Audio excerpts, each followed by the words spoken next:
van ser realment uns dies d'un dramatisme i d'una sèrie successiva de tragèdies i de circumstàncies extraordinàries que jo crec que ens van deixar marcats a tots. Durant uns dies, no solament l'institut, sinó l'institut i els voltants de l'institut semblava pràcticament una zona de guerra. Una zona de guerra, però literalment, o sigui, amb xiquets ferits, amb braços trencats, amb caps oberts, amb famílies totalment desconcertades i amb amenaces telefòniques. En fi, van ser uns dies terribles, molt intensos. No, en absolut. Va ser una cosa totalment desmesurada, sense cap trellat, sense cap motiu i immotivada. Vull dir, ningú s'ho explica, inclús a hores d'ara, ningú s'explica com és possible que per una tallada de trànsit pacífica de 10 minuts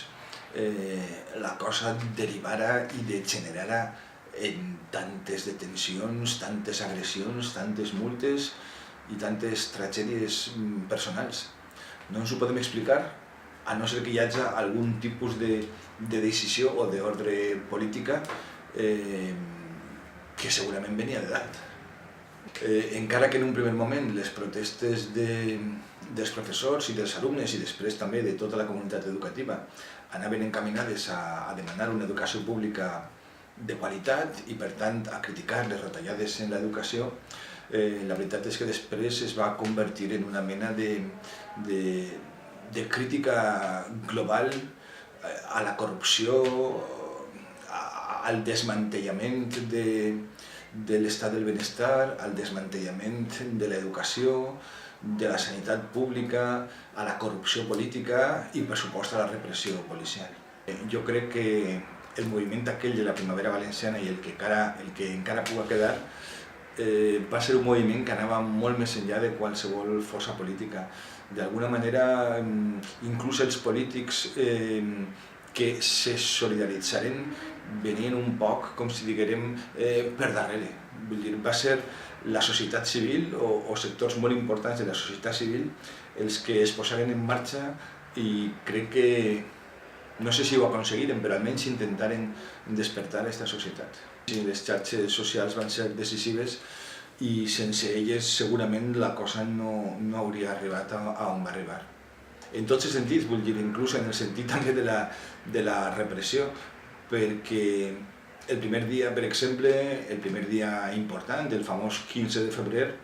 només va haver un detingut i unes poquetes persones ferides, però no massa greus. El que passa és que a partir del dia següent, com això es va escampar per les xarxes, doncs a partir d'aquest dia, els dies següents, vingué cada volta més gent, estudiants d'altres instituts, després també universitaris i tot això, i això va fer que cada dia les protestes foren més grans, però també que cada dia fora més gran la repressió, les detencions, els ferits i tot això. I, en fi, van ser uns dies durant els quals jo crec que alguna cosa important va canviar en aquesta societat. Una altra cosa és fins a quin punt aquest canvi ha estat durader o no, o es pot reflexar o no. Però crec que d'alguna manera va quedar posada una llavor que probablement estiga fructificant, encara que ara no siga molt visible. Va ser un dels aspectes més tristos i més dolorosos, perquè precisament en aquells moments que, com te deia, vivíem en una situació de tensió molt forta, amb alumnes ferits, amb famílies preocupades, amb pares i mares que dubtaven inclús si enviar els seus fills a l'escola o no, veure que hi havia periòdics concretament com l'ABC o La Razón que no solament no ens recolzaven, sinó que damunt ens acusaven als professors d'incitar els alumnes a la protesta, va ser per a nosaltres molt fort, vull dir, molt no decebedor, perquè hi ha certs mitjans que ja t'imagines que van a atacar sempre l'educació pública i tot això, però d'una manera tan rastrera i tan, en fi,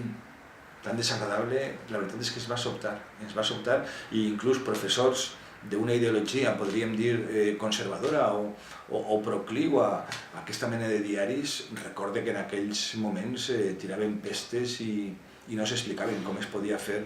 una manipulació tan burda del que era una sèrie d'agressions policials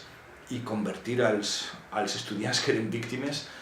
pràcticament en agressors, i els professors que estàvem intentant precisament apaivagar els ànims, tornar a la normalitat acadèmica i fer que la cosa es reconduïra, acusar-nos a nosaltres de ser els incitadors de la protesta. És una cosa que crec que diu molt de la qualitat periodística de certs mitjans. D'aquells dies vàrem treure una doble lliçó, i és que, per un costat, l'actual classe dirigent valenciana està disposada a qualsevol cosa per tal de seguir destruint l'educació pública, i per altre costat també vàrem aprendre que quan la gent s'organitza i es mobilitza, les coses poden canviar.